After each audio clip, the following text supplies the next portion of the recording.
They say some houses remember who lived and who died within their walls. On Halloween night, I learned that some guests don't check out because they never left.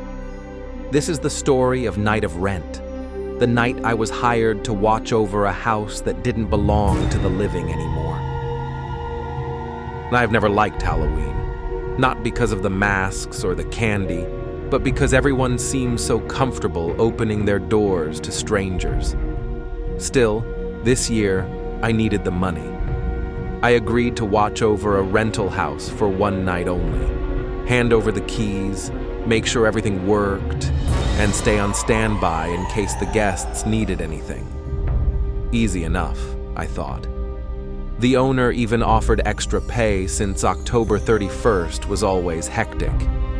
The house sat on the edge of town, in a neighborhood where decorations grew more elaborate with each block. Plastic graveyards, fake corpses hanging from trees, pumpkins grinning under flickering lights. The one I was assigned to looked modest. 2 orange lanterns on the porch and a black ribbon tied to a wreath of dry twigs. When I arrived, the sun was sinking behind leafless trees. I snapped a picture for the owner, Mr. Ernest, and he replied with the door code, 1031#. "Text me if anything happens," he added. Inside, the air smelled of wax and old wood. The living room was wide, with a brick fireplace and a row of carved pumpkins on the mantel, unlit, their hollow eyes staring. The kitchen gleamed. I checked the water, heating, and Wi-Fi. Everything worked perfectly. The guests, a young couple according to the booking, would arrive at 9 p.m. I had time to relax, sit at the dining table, and scroll through my phone. At 8:37, a message arrived. "Hi, we're Lucia and Mateo. On our way. Could you light the pumpkins for the vibe?" "Sure." I found a lighter in the kitchen drawer and went around setting the candles aflame. As the orange glow spread, shadows danced across the walls, and something caught my eye. A number carved under the fireplace mantel, 1031, the same as the code. Just a coincidence, I told myself. At 8:52, another text. "Running a bit late. Does the hot water work? We're freezing." I went to check. The faucet hissed, then poured warm water. Fine. But when I shut it off, I heard a door creak somewhere in the house, a hollow thud echoing from the hallway. Probably the wind. Still, when I looked, the basement door was slightly ajar. When I pushed it closed, a cold draft rose from below, damp, metallic, and faintly sweet, like burnt sugar. The light switch didn't work. I used my phone flashlight, shining down the narrow steps. Dusty wood, scratch marks. "Don't be paranoid," I whispered and shut the door. At 9:05, another text came through. "Could you leave the front door unlocked? So we don't wake you when we arrive." That one made me pause. "I'll just leave you the code.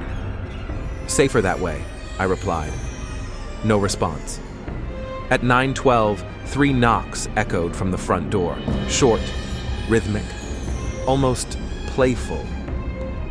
I checked the peephole. Nothing. The porch was empty, the lanterns trembling in the breeze. The camera flickered, catching a low shadow darting past, too small to be an adult. Probably kids, I thought. But when I turned back, the house felt heavier. One of the pumpkins flickered and went out. As I relit it, I heard dripping, coming from the hallway closet. Inside, the main water valve was almost completely closed, leaking through the joint. I tightened it by hand and turned around. The basement door was open again. My phone buzzed, incoming call from an unknown number. I answered. A young woman's voice whispered, "We're at the entrance. Can you open for us?" I looked outside. Empty street, just wind and leaves. "I don't see you," I said. There was silence, then the same voice, colder now. We're already inside. The call dropped, and from the dark mouth of the basement, something exhaled, snuffing out every pumpkin one by one, until the whole house drowned in darkness. The phone went silent. My reflection stared back at me in the window, pale, shaking. I turned on my flashlight. The air felt thick, like breathing through fog. Then I heard them. Footsteps upstairs, slow and heavy. The guests weren't supposed to be here yet, and they didn't have the code. Hello? I called. The sound stopped. Silence. Then, dragging. Something being pulled across the floor above. I ran to the door and tried the keypad. Dead. No light, no beep. Then came the faint tapping from behind. The basement door. Soft, like fingers brushing wood. I pulled the curtain aside and looked out. The porch lanterns were gone. The hooks swung empty. My phone buzzed. Don't go outside. It's cold down there. Down there? My throat went dry. Another message popped up, a voice memo. I hit play. 2 whispers overlapped. We liked when you lit the pumpkins. A giggle. Come see us. The screen dimmed. Then, through the crack of the basement door, a glow appeared. Orange candlelight flickering down the steps. More lights followed, forming a trail into the dark. Lucia? I whispered. A voice rose from below. It's warm here. Don't be afraid. The sound didn't come from the phone. It came from under the floor. I stumbled back, knocking over a chair. In the corner by the fridge, something stood, a figure too tall to be human, face pale as paper, eyes black and glossy. I blinked, and it was gone. When I picked up my phone, the screen lit up on its own, the booking app. But the names had changed. It no longer said Lucia and Mateo. It said the tenants of 1031 and the date of the reservation. October 31st, 1998. Beneath it, a note. They never checked out. From the basement came slow, deliberate steps. Not up, just pacing, waiting. Then came the knock from under the floor. The knocking grew rhythmic, one slow thud for every breath I took. The house moaned with each vibration, as if remembering something painful. Then my phone buzzed again, showing a video I'd never recorded. The same living room, the same pumpkins lit, and behind the couch, 2 shapes. Still, watching.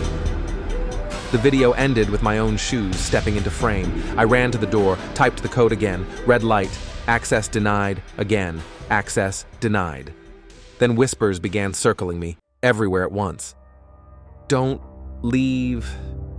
Stay with us. I looked down. Small, wet footprints covered the floor, bare feet, child-sized, leading from the basement door toward me. My light died. A ringtone echoed from beneath the floorboards. My ringtone. I leaned closer to the door. There, in the flicker of candlelight, stood Lucia and Mateo. Or what was left of them. Pale faces, black eyes reflecting fire. Lucia smiled. You lit the pumpkins for us. Now we can come back. I ran. I don't remember how I got outside. Just the sound of footsteps chasing me and whispers turning into screams. When I looked back, the house was dark again. Empty. Except for 2 silhouettes watching from the upstairs window. The next morning, the police found nothing. No candles, no carvings, not even the pumpkins. The officer shrugged. Old house. Bad wiring. Happens every Halloween. But it didn't stop there. Every October 31st at 8:37 p.m., I get a notification on the same booking app. A reservation request. Same names, same message. We'll arrive at 9 p.m. Could you light the pumpkins for us? If you felt that chill, imagine living through it. What would you have done if you heard those footsteps under your floor? Comment your thoughts below, and don't forget to like, subscribe, and share this story so others can feel the fear too.